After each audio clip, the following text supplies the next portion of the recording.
Hey, Ghost Town Wonders here. During my research of Rhyolite in the Bullfrog mining district, I found it really interesting about the outrageous competition to provide rail service to this very popular area. These railroads were Las Vegas and Tonopah, the Tonopah and Tidewater, and Tonopah and Goldfield. I thought it would be interesting to give a brief history on this topic. In addition to this presentation, if you're interested, please go look at my work that I did for the ghost town of Rhyolite. There should also be a clickable link at the end of this video. During my research of the gold town of Rhyolite, I came across some very interesting facts. There was such a pent-up need for rail service to, at least a perceived need for rail service to Rhyolite, that there was three significant competing railroads trying to get there first.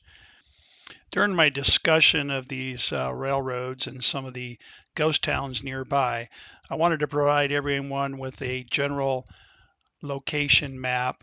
Shows basically southern Nevada, southern California. I also wanted to give a general location of the towns that I'll be mentioning throughout this story. Starting with the town of Ludlow, California, it's an important railhead for the Tonopah and Tidewater Railroad. The community settlement dates back to the 1870s. The community of Ludlow was named after William Ludlow of Southern Pacific Railroads. The town sits just north of Interstate 40 in California, mostly abandoned today, but they do claim that there are 10 full-time residents that live there. Of course, the other important city of this story is Las Vegas. This was the railhead for the railroad known as Las Vegas and Tonopah Railroad. It was built primarily to serve the mines in Goldfield, Nevada. Although the name of the railroad was Las Vegas and Tonopah, it actually never reached Tonopah. The last section between Goldfield and Tonopah was constructed by the railroad known as Tonopah Rail Company, which was located in northern Nevada. This section of rail was only about 23 miles between Goldfield and Tonopah. You will also hear me make reference to a place called Gold Center. It's now a ghost town just south of Beatty. The importance of Gold Center is that the Tonopah Tidewater Railroad, the Las Vegas and Tonopah Railroad, and the Bullfrog Goldfield Railroad all pass through Gold Center. We also mention or make reference to Beatty here, the town of Beatty. It was a very important freight location. It was named after a Civil War veteran and a miner. He was known as Murray Beatty.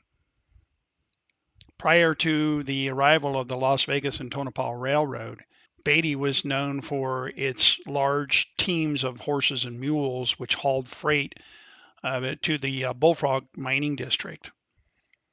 And then, of course, the town of Rhyolite, which was the main destination of where all three of these railroads were trying to get to first. There was such a large need in Rhyolite as far as hauling out ore and hauling in supplies. And then there was the Bonnie Claire mine. That was one of the last areas that was served by these railroads. It did play a very important part of the construction of Scotty's Castle, located in Death Valley, California. They hauled materials in there through the 1920s. The Las Vegas and Tonopah Railroad was built in 1906 and 1907 from Las Vegas to Tonopah, and had stops in Beatty, Bullfrog, Rhyolite, and Goldfield.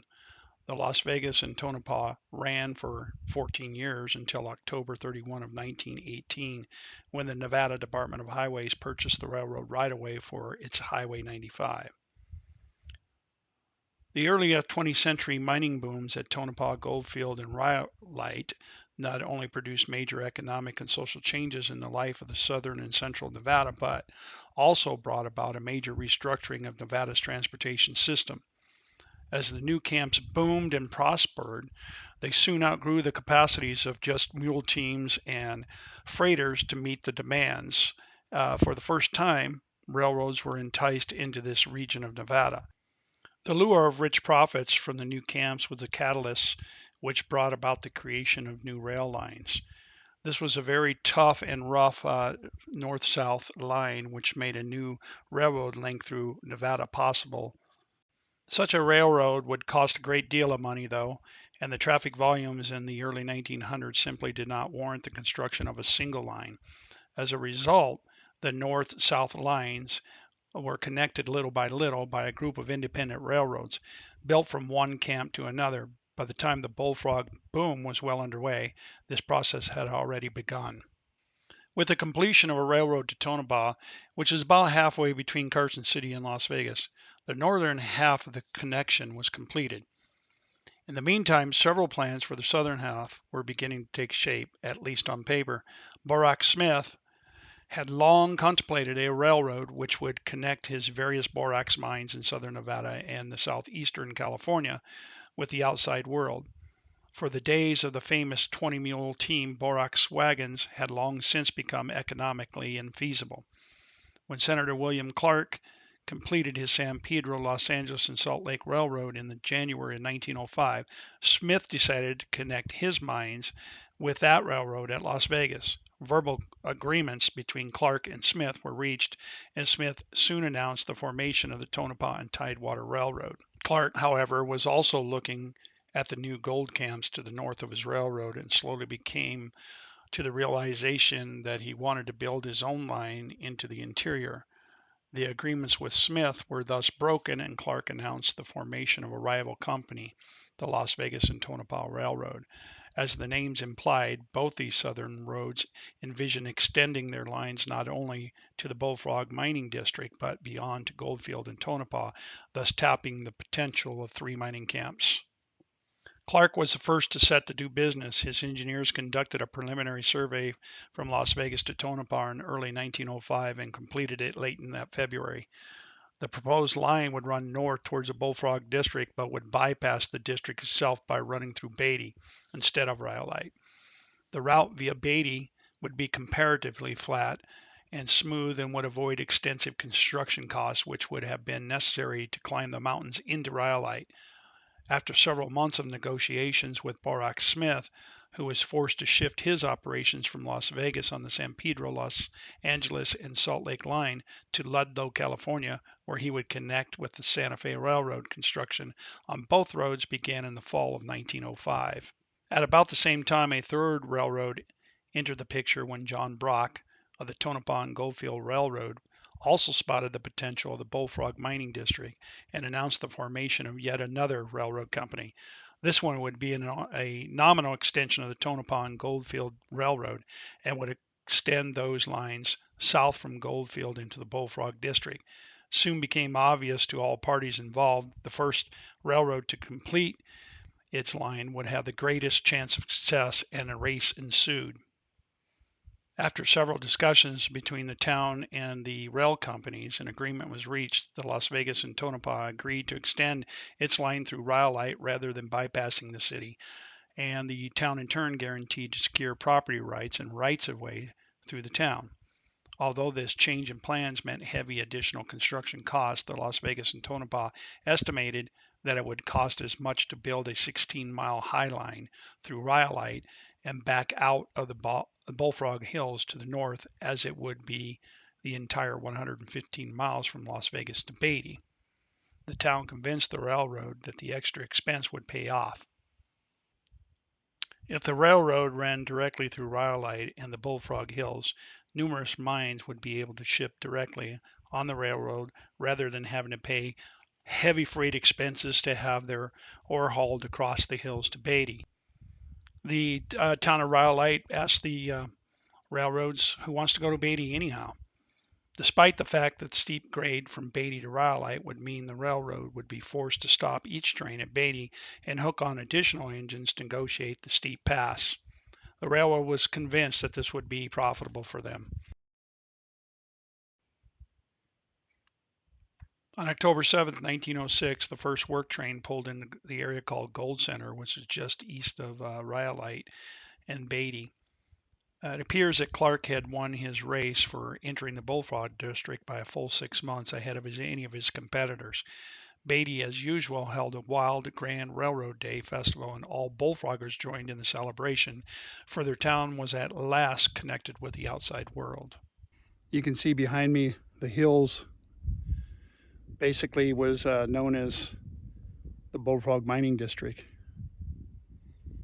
And this area where I'm standing at right now is an old leftover foundation from a place called Gold Center,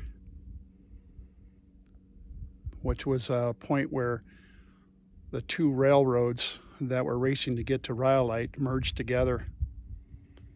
The Tidewater and Tonopah and the Las Vegas and Tonopah rail lines. You can see some of the local residents behind me.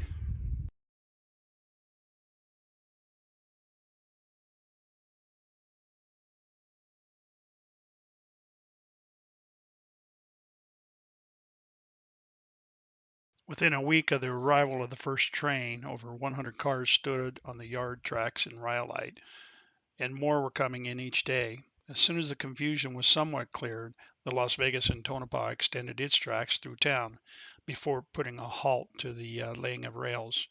Further construction, it announced, would wait for the completion of the grading work in the city of Goldfield. In March of 1907, the first regular passenger train service between Los Angeles and Rhyolite was inaugurated, with daily trains. The grading work around Goldfield progressed, and the town of Rhyolite breathed a sigh of relief as it became evident that it would indeed be on the main line of the railroad and not left dangling on the end of a branch. Then in April, the Bullfrog Goldfield Railroad finally finished its line into Beatty. By the end of May 1907, grading of the Las Vegas Tonopah line to Goldfield was almost complete, and work began again on the laying of the tracks. During June, the railroad slowly extended itself out of Rhyolite around the Bullfrog Hills and to the north towards Goldfield.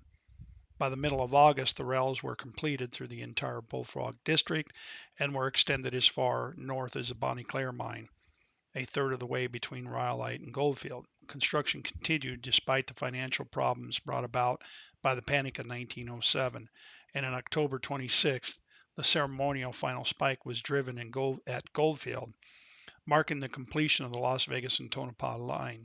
Few citizens, however, were in the mood to celebrate. Now that the race appeared to be over, the competing roads settled down to business, hoping that the market for hauling in supplies and equipment and hauling out ore would justify the cost of the constructions. The Las Vegas and Tonopah concentrated on improvements to its property, including the rail yards at Rhyolite and its passenger station, which was finished in June of 1908.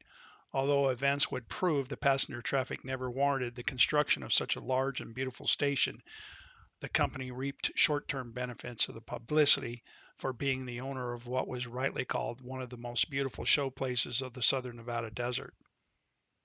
Unfortunately, traffic volumes on all the railroads serving the Bullfrog district proved to be lighter than expected, since the district never became the producer as had been predicted during the early years of the boom. The Las Vegas and Tonopah made a small profit during the first year of operation, but that was the last year that it did. Due to his decisions to use the Highline in order to tap the mines of the Bullfrog district, the Las Vegas and Tonopah was saddled with heavier operating expenses than were its rivals, since all northbound trains were required to stop at Beatty and add an extra engine in order to negotiate the climb into Rhyolite.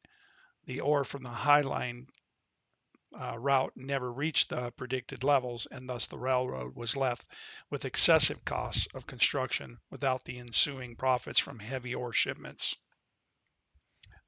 The railroads were all burdened with poor public relations. Almost as soon as the Railroad Day celebrations were over, miners and businessmen began complaining about the high freight rates charged by all of the rail lines.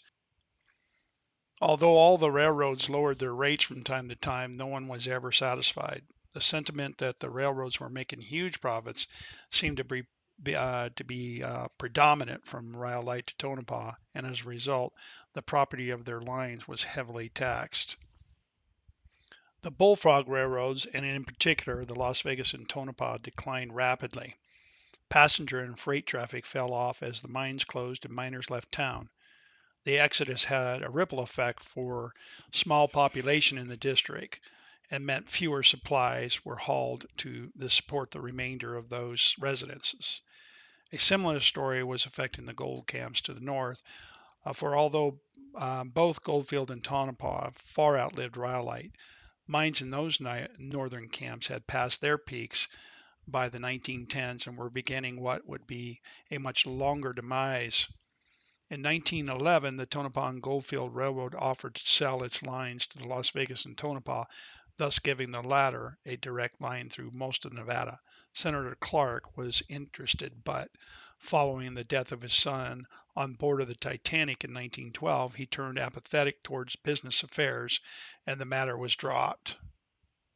The plans were approved by the Railroad Commission of Nevada despite protests from the Rhyolite citizens, and the new combined route went into effect in June of 1914. For the first time, the Bullfrog Goldfield Railroad made a profit, ironically. Much of it came from hauling ripped up tracks and ties from its old railroad bed. The Las Vegas and Tonopah, however, was not so lucky and continued to run in the red. Service over the remaining portion of that Highline from Beatty to Rhyolite was finally discontinued in 1916 and the rails were removed. As the years slowly passed, revenues and traffic on the Las Vegas and Tonopah continued to decline. Daily service between Las Vegas and Goldfield was only limited to 3 times a week during 1917. Then the problems brought about by World War I spelled the end of the line. Due to war shortages and efforts to economize, the Freight Traffic Committee of the USA Railroad Administration ordered that all perishable and merchandise traffic, which formerly traveled via the Las Vegas Tonopah, would immediately be shipped only on the shorter Tonopah and Tidewater connections to the West Coast. In other words, Las Vegas and Tonopah was not allowed to haul anything but ore. And there was not much of that anymore either. For a short while, the railroad was run by the Railroad Administration, but that body soon decided that the Las Vegas Tonopah was not considered essential or necessary or the uses of government funds. The Las Vegas and Tonopah had lost money every year since 1908, but never enough to make it considered an abandoned rail line. Revenues plunged drastically and the road was faced with bankruptcy. The high prices paid for the scrap metal during World War I stimulated Clark to salvage as much of this railroad as he could. And on September 1918, he applied to the Railroad Commission of Nevada for permission to cease operations. On October 31, the last train pulled off the line and the tracks were taken up and sold. With the demise of its line, the Las Vegas and Tonopah also abandoned its passenger station in Rhyolite, and one of the last surviving structures in that dying town entered the delinquent tax list. Following the death of the Las Vegas and Tonopah Railroad, the Bullfrog Goldfield Railroad returned to its old partner, the Tonopah and Tidewater, and the two roads combined operations. For all practical purposes, the Tonopah and Tidewater operated the line for the entire distance between Ludlow and Goldfield. As long as there continued to be ore in Goldfield, they continued to operate. Nevertheless, the railroad continued operation as the 1910s gave way to the 1920s.